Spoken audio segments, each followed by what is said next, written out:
Kris Tyson got exposed and original Herobrine streams are recovered. Hello ladies and gentlemen, and welcome back to this month on Minecraft.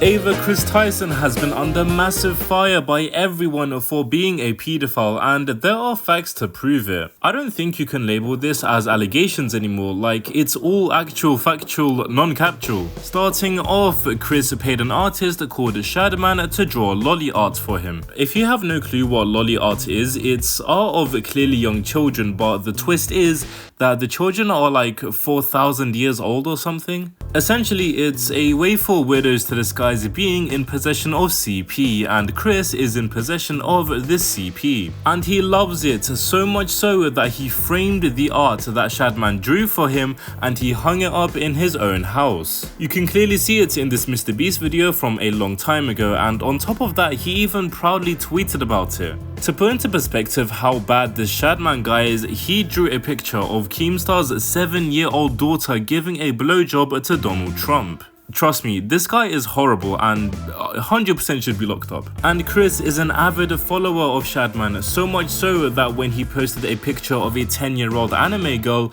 Kris responded saying, "Please Shad, please." Now it doesn't take anyone smart to realize Kris is literally telling him to draw CP in front of millions of people. On top of this, Kris even shouted out Shadman saying, "Yeah man, love your website." What are you doing?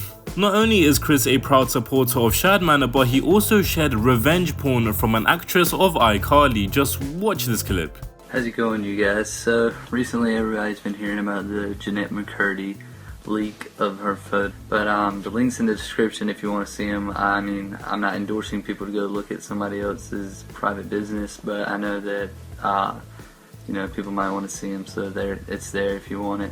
This man says that you should not share revenge porn, but then proceeds to do it. Like, how stupid can you be? On top of this, Kris has a history of making extremely edgy jokes with minors. There's one case of a guy called Young No Name who was 14 while Kris was 19, and he was making these edgy jokes. There are other minors who have came forward with their stories, but the biggest one is a kid called Lava. Kris didn't just make edgy jokes with him, but he literally groomed him. They consistently joked about hentai and sending nudes to each other.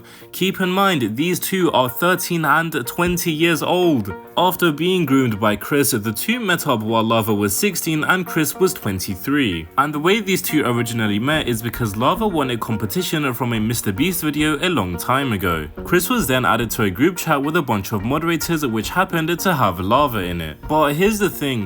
What are you doing as a 19-year-old man in a group chat with a bunch of 13-year-old Discord moderators? It's so dodgy. Keep in mind that this was a Snapchat group chat, not even like Discord or anything. And it gets even weirder when Kris sends a snap to the group chat saying, "Coming for America." However, a twist in the story arrives when Lava himself says that he wasn't groomed at all and that nothing was nearly as bad as it seemed. People did say that because he was so young that this behavior from Kris was normalized to him, which is kind of true in a sense. So what did happen at the meetup when him and Kris met? Well, not much. Nothing crazy happened because Lava's family was also on holiday and they just happened to be in North Carolina, which is where the MrBeast team is.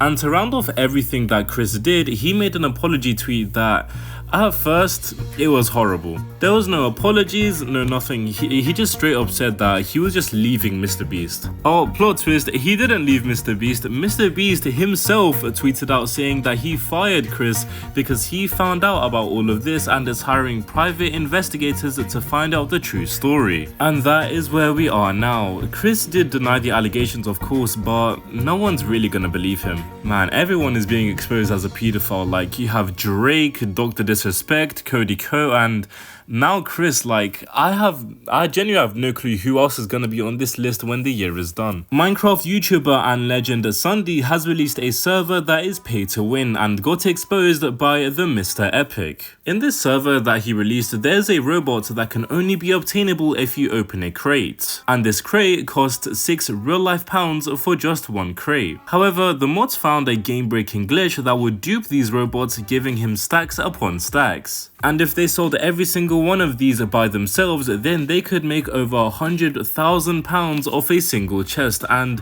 no one would bat an eye as they were the mods. And if everyone to find out, then the server's economy would go down the drain. Not only that, but the server had a rank that was exclusive to a crate that you can get. You buy the crate and you have a small chance of getting that rank. Well, the chance of getting this rank is 0.2%, so if you wanted to reliably get it, you would have to pay $20,000. I don't know about you, but this doesn't really sound that pay to win to me. You know, it doesn't really sound like that much. Surely not. So, the Mr. Epic had a plan: gather everyone he could and hand out these robots so that he could crash the server's economy. And that's what he did. He gave out hundreds of these robots, getting himself banned and a lot of innocent players who picked up these robots. The server right now has disabled all features just to patch this issue, but it will likely resume its business again. Around 2 months ago, we got an announcement from Minecraft that they will be collaborating with MCC. Well, that collab came in the form of a tournament called the Ender Cup, which was normal MCC with a few changes. However, one of the records were broken for the first time in a long time, held by Technoblade himself. Fruitberries broke the record for the amount of coins obtained in a single MCC and now takes over his record. Honestly, I watched the MCC and it was really good. Like, I definitely recommend checking it out if you haven't. YouTuber Punz has come out with his nicotine addiction last year, and ever since now he has been off nicotine for an entire year and is proud to say that he overcame his addiction. I mean, this is really nice to see, and you know, I'm sure there's nothing else in this screenshot that would say otherwise. Massive news this month as the original Herobrine streams have been recovered. Around 13 years ago, two people called Copeland and Patimus faked seeing Herobrine on stream for views, but the original footage was never found and was lost to time. The only videos that existed were remakes, which a lot of people used instead. Well, after a long 13 years, the original streams of both Patimus and Copeland were discovered, and a lot of people, including me, heard what they sound like for the first time. It is very obvious that these two are like faking the entire Herobrine act, but it's still nice to see like the original streams and hear what they sound like. In sad news today, RedstoneDaCube has unfortunately passed away at the age of 17 due to cancer. Evan was very well known and respected in the Minecraft community and was on the come up, however, he has passed away. A lot of people gave their respects for Evan and his legacy. Well, I said let's not be weird at VidCon this year, but of course, guys didn't listen to me and here we are. On a serious note though, Beihly and Bush are a couple that would meet up in VidCon Anaheim, where Beihly was going over to Bush's house. Bush suggested to do sexual things as presumably, I think they're in a long distance relationship, so he wanted to get intimate. Beihly said again and again that he was extremely uncomfortable and didn't want to do it. So Bush took it into his own hands and forced Beihly to swallow him while she was screaming, saying no. Bush instantly apologized for everything and he tried to make up for everything, but evidently and obviously it wouldn't work. The two have since stopped talking, but hopefully Beihly recovers, because that is literally that's rape. Like, there's no other way to put it. Last month, Midmysticx announced that she is leaving lifesteal and focusing on her own SMP called After Hours. Well, ever since then, she said that she didn't really like the feeling of missing out, so she made her return back to the SMP, so it's very nice to see. That's it for this month on Minecraft. Make sure you watch the previous month and I'll see you soon. Bye!